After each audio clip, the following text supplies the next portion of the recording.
Padre, gracias te doy por este día que tú nos regalas, por la vida, por la bendición, Señor, por tu Espíritu Santo, por tu amor y misericordia que tienes para nosotros cada día, Señor.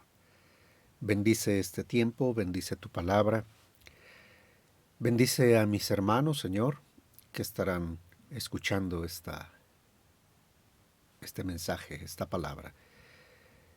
Gracias en el nombre de nuestro Señor Jesucristo. Amén.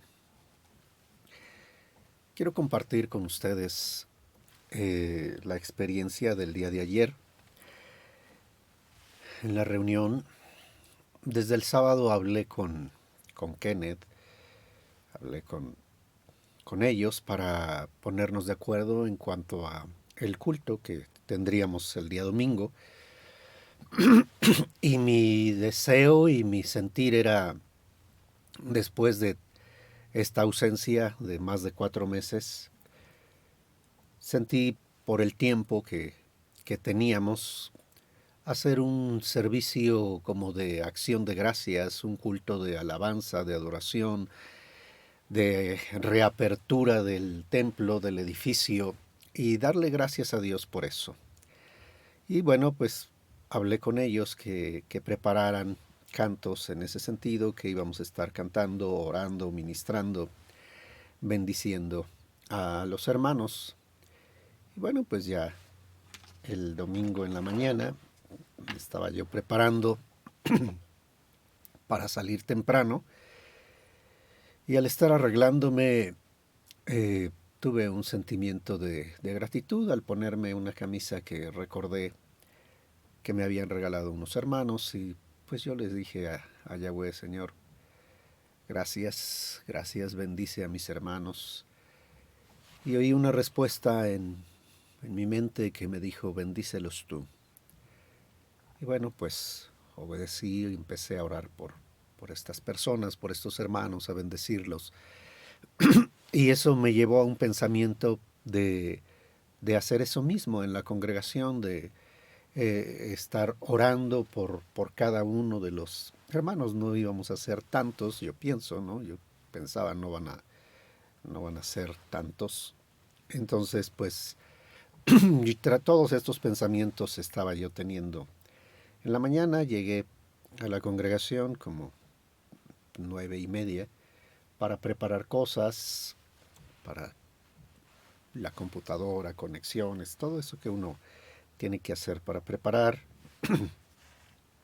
Fueron llegando algunos hermanos, saludándonos, comentando con algunos que no había visto, como los primeros que llegaron fue David, David, el hermano de Benito, David Francisco, y su esposa, solos, sin niños. Fueron los primeros que llegaron. Después llegó Benito, puso música en el audio y sonó la música. Entonces parecía que todo estaba bien. Pero bueno, llegó Kenneth, llegaron los demás, y ya a la hora que casi era tiempo de empezar, pues vi que estaban teniendo problemas. El teclado no se escuchaba, hicieron cambios, movieron, y bueno, pues yo estaba dando tiempo a que terminaron. Yo pensé que no iba a haber ningún problema, pero pues lamentablemente, después de una ausencia de más de 4 meses, aunque parece que no se usó, aunque parece que no tendría por qué dañarse el equipo, pues no funcionaba. Y después vieron si era el Snake, si era el combo del teclado que no funcionaba, las bocinas, una sonaba, otra no. O sea, comenzamos a tener esos problemas. Y bueno, yo puse un audio conectando mi teléfono, un canto para preparar, para iniciar. Terminó el canto y comencé a orar. Oré también porque Dios nos ayudara en estos problemas de técnicos. Y bueno, pues finalmente vi que no se resolvía el asunto y en ese momento, bueno, pues yo dije, bueno, pues hay que compartir algo. Como mi pensamiento no era dar una predicación o una enseñanza, sino fluir con la alabanza, con la adoración, ministrar, pues no tenía yo algo pensado específicamente de qué hablar. Pero bueno, en ese momento ya Dios me empezó a guiar y comencé hablándoles acerca de lo que habíamos hablado con la mayoría de ustedes, no con varios de las personas que llegaron nuevos, y llegó Guillermo y Brian también, su hijo, y llegó una persona nueva, es conocido de Armando Telles. Me comentaba Armando, no le di la dirección y llegó, así que yo creo que está interesado el señor este. Y bueno, pues comencé hablando de lo que hemos estado compartiendo con ustedes por, por las aplicaciones de video y les hablaba acerca de la fe. Les compartí que estuvimos hablando acerca de la fe espiritual y dos amenazas que nosotros podemos y debemos cuidarnos. Usted recuerda esta gráfica, no la pude usar el día de ayer porque también ese fue otro problema con mi computadora que uso para la congregación. Resulta que también como que empezó a trabarse el programa y vi varias cosas, que sentí una oposición también por parte de algo espiritual, pero bueno, eh, usted recuerda que en esta gráfica hablábamos de esas dos amenazas. Por un lado el dogmatismo, por otro lado la superstición, la fe creativa. A veces nos lleva a que cuando Dios hace ciertas cosas, y les compartí acerca de Moisés. Hace unos meses todavía cuando nos reunimos ahí hablamos de Moisés y de la vara de Moisés, específicamente como algo que Dios le dio a Moisés cuando aparece a él en medio de la zarza ardiente y que le dice específicamente qué tienes en tu mano, tíralo, y recuerda usted que se convierte en serpiente, se asusta, pero luego le dice tómalo, lo recoge.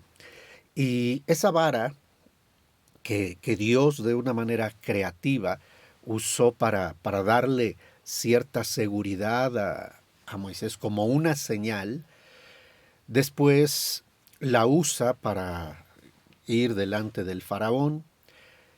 Después, cuando están siendo perseguidos y le dice, estira tu vara hacia el mar y el mar se abre.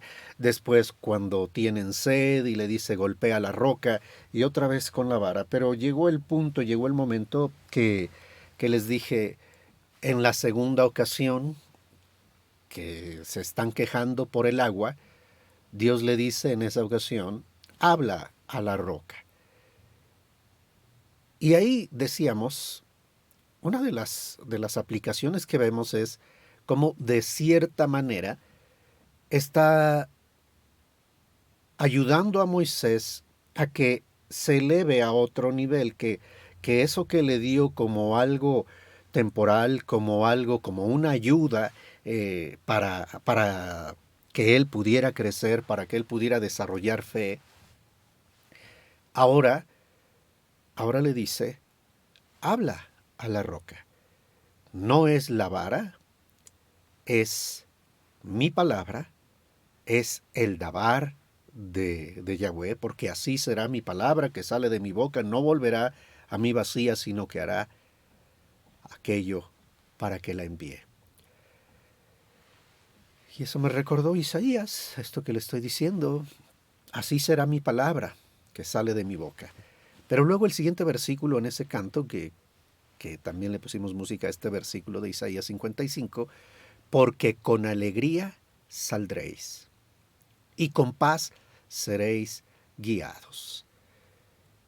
Y también les compartía de esto porque yo percibí en algunos ese condicionamiento de estar encerrados por tanto tiempo y, y como que había un cierto miedo a salir, miedo a exponerse, no sé.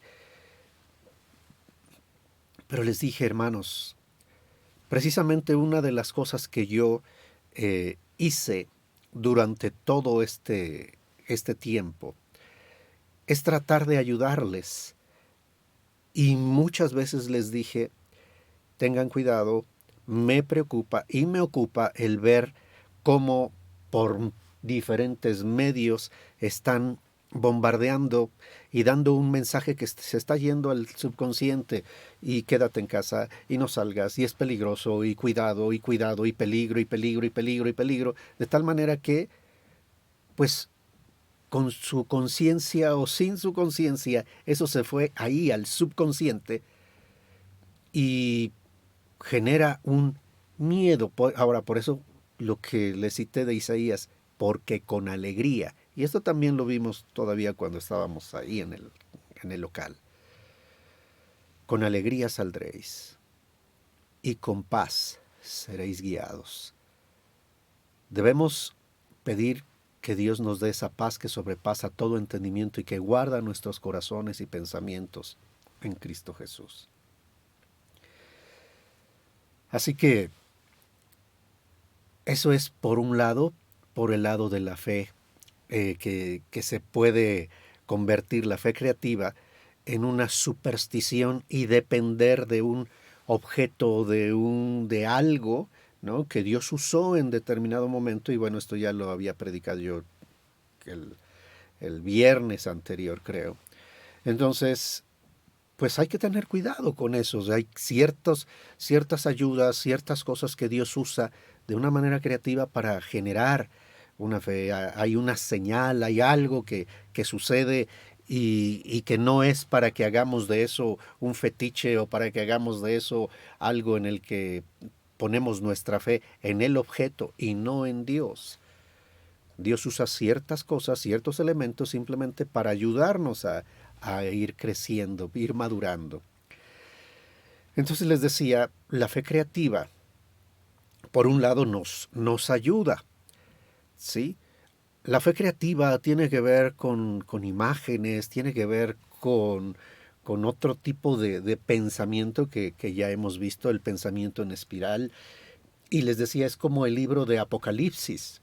En el Apocalipsis hablamos que hay imágenes y que hay muchas cosas que Dios le dio al apóstol Juan, ahí en la isla de Patmos, pero que eso que él estaba recibiendo no se queda ahí. O sea, tuvo que plasmarlo, como usted está viendo aquí en esta imagen, de ser una fe creativa a una fe doctrinal. Tuvo que escribir una carta, una epístola, lo que conocemos como el Apocalipsis, en la cual esa epístola, ese libro de Apocalipsis, nos dice bienaventurados los que oyen, ¿sí?, los que creen en las palabras que aquí están escritas, bienaventurados. O sea, tal vez no comprendo completamente lo que está ahí en el libro de Apocalipsis, pero hay un objetivo y hay un propósito del libro y yo puedo beneficiarme de ese propósito que Dios tuvo al darme ese mensaje, si yo lo recibo, si yo lo creo, si yo lo acepto, aunque no lo entienda. ¿Por qué? Porque dijimos, y esto se lo dije también el viernes y se lo he dicho el domingo y se lo he dicho en otras ocasiones, hermano, por fe entendemos. Por fe, ¿cuál fe? La fe creativa que usted está viendo ahí. Por fe entendemos. Es decir, esa fe creativa nos va a producir una manera de estructurar eso que percibimos, eso que está ahí. De repente, pues Dios nos va a dar la palabra o nos va a dar la estructura para que podamos comprender eso que nos habló en imágenes, en emociones, en sonidos, en olores, en lo que haya sido. De repente le vamos a dar sentido a través de estructurarlo. Por eso yo le decía, estos diagramas que yo le comparto, es eso. O sea, por un lado hay algo que tal vez Dios me da, pero tengo que estructurarlo, ponerlo de tal manera que pueda compartirlo, que pueda impartir vida. Y entonces, esta fe creativa, esto que recibió Juan, ahora lo estructura en una carta que tiene como propósito dar un fruto en la vida, que sea para bendición, no para llevarnos a una fe tampoco dogmática o el dogmatismo, que dijimos que ese es otro peligro. Y dentro de esto, recordaba algo que también hablamos cuando hablamos de Manoah, que él no vio al ángel, lo ve su esposa, le anuncia y después la esposa le dice a Manoah, pero Manoah le dice que vuelva a llamar al ángel o que se presente, que Dios le hable y bueno, no le voy a decir toda la historia, pero lo importante de esto es que cuando el ángel ya está delante de Manoah, yo le dije, fíjese cómo Manoah no cuestiona, no se pregunta si, ay, ¿cómo le vas a hacer? O sea, ¿cómo es posible que si mi esposa es estéril? O sea, él fíjese cómo habla y lo que declara. Cuando se cumpla lo que tú has dicho. Su duda no era en que si iba a nacer un niño o no iba a nacer un niño, si Dios les iba a dar un hijo o no les iba a dar un hijo. Su pregunta es, ¿cómo? ¿Cómo lo vamos a educar? Quisiera saber que tú nos guíes, que tú nos des los detalles. Ok, yo no dudo que va a venir el hijo, pero ok, una vez que esté aquí, una vez que venga, ¿cómo lo vamos a educar? ¿Cómo lo vamos a guiar? Y qué importante es eso cuando lo vemos en contraste, para darle un ejemplo de la parte dogmática, podemos ver en el libro de Lucas, capítulo 1, cómo le leo rápidamente. Capítulo 1, verso 5. Hubo en los días de Herodes, rey de Judea, un sacerdote llamado Zacarías, de la clase de Abías. Su mujer era de las hijas de Aarón y se llamaba Elizabeth. Ambos eran justos delante de Dios y andaban irreprensibles en todos los mandamientos y ordenanzas del Señor. Pero no tenían hijo, porque Elizabeth era estéril y ambos eran ya de edad avanzada.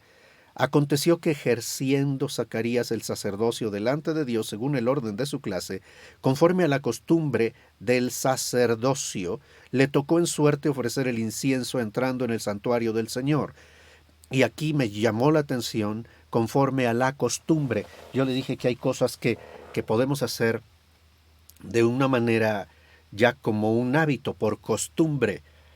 Usted puede orar, usted puede leer la Biblia porque ya se generó el hábito, porque ya tiene la costumbre, porque usted aprendió o se le dijo, tienes que orar, tienes que leer tu Biblia, tienes que, y como que usted lo hace, ¿sí? Pero lo recibió y no lo está ejercitando como una fe viva, como algo que le conecta realmente con Dios, no teniendo esa conciencia de Dios, sino como una costumbre. Y este es el ejemplo que vemos aquí en Zacarías. Él está ministrando, él es sacerdote. Se supone que Manoah era un simple mortal, Zacarías es un sacerdote de Dios, y cuando viene el ángel y se le presenta, lo que él siente es miedo. Miedo, no un temor reverente, sino un miedo, tanto que dice el verso 12, y se turbó Zacarías al verle y le sobrecogió temor. Pero el ángel le dijo, Zacarías, no temas, porque tu oración ha sido oída y tu mujer Elizabeth te dará a luz un hijo y llamará su nombre Juan. Y entonces aquí nos damos cuenta que él le está diciendo todas las indicaciones, pero me llama la atención el verso 18 dice, dijo Zacarías al ángel, ¿en qué conoceré esto?